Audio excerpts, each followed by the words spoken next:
Good news, boys and girls. Really good news. So we got the Wemars here, right? Now, last we left with this, the piston. I believe this is it. Okay, I'm trying to adapt a Chinese built, Chinese made 254 XP cylinder onto this Wemars, right? And last I messed around with it, I needed a taller piston because the 254 XP has a longer rod than this saw does. And so I need more height to make up somewhere because if I did it all with cutting the cylinder, well, the cylinder base would be so short and everything, and it would break off the little ears of the cylinder. So, Matt House, boy, that guy saves my ass a lot, doesn't he? But he put in the comments a steel 032 piston might work because it's 45 millimeters, and it's very typical that steels have a taller crown on them. Sure enough, it does. Basically, almost all, not all, but almost all of that crown is above the piston of the 254. Let me see if I can show you real quick here.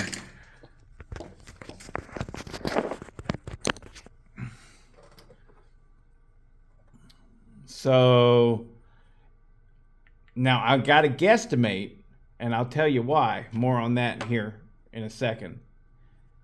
But this is the 032 piston, and this is the 254 piston. Look at that. Oh, baby. Look at that. But see, I got to guesstimate because the wrist pin is a different size. All right. So now here's where we're going to get a little bit in depth, a little bit of detail thrown at you. All right. So the Wemars piston runs an 11 millimeter wrist pin. The 254 XP piston runs a 12 millimeter wrist pin. Wrist pin is, in case you don't know, I mean, I take for granted a lot of times, this right here is called your wrist pin, right?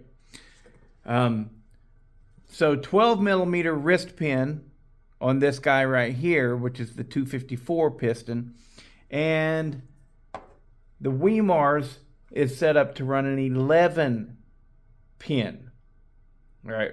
No, 11 millimeter wrist pin. Am I getting that right? Sometimes I forget what I say. It's hard keeping track of what I'm talking about.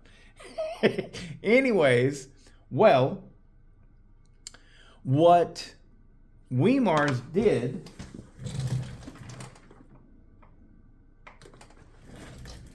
to run the 11 millimeter wrist pin is they had a bearing on there that fits, right? That's the way it goes.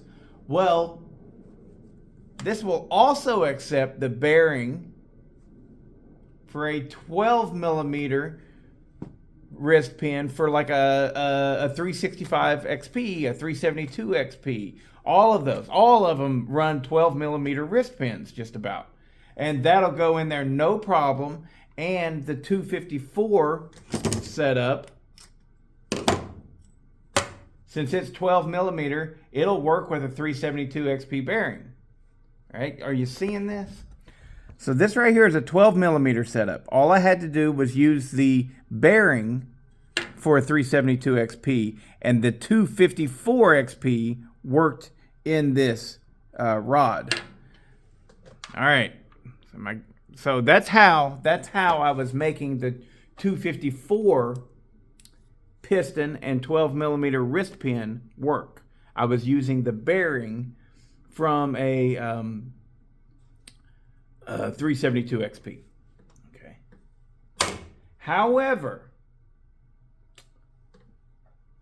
the 032 requires a 10 millimeter pin, and your 10 millimeter wrist pin bearing is far too small to work on that right there. Far too small. So what I need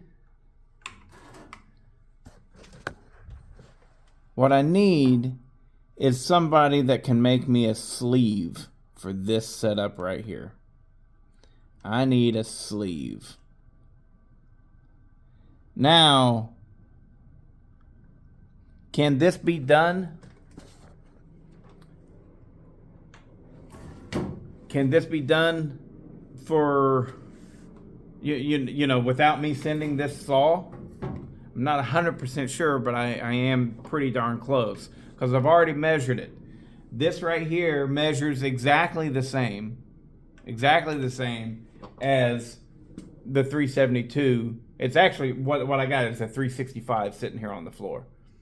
So it's 14.92 millimeters by my general tool thing. But anyways, that right there, it measures the same 14.92. Come on. Yep. So that's measuring at 14.92. So does the Husqvarna 365 that I have sitting on the floor there. And then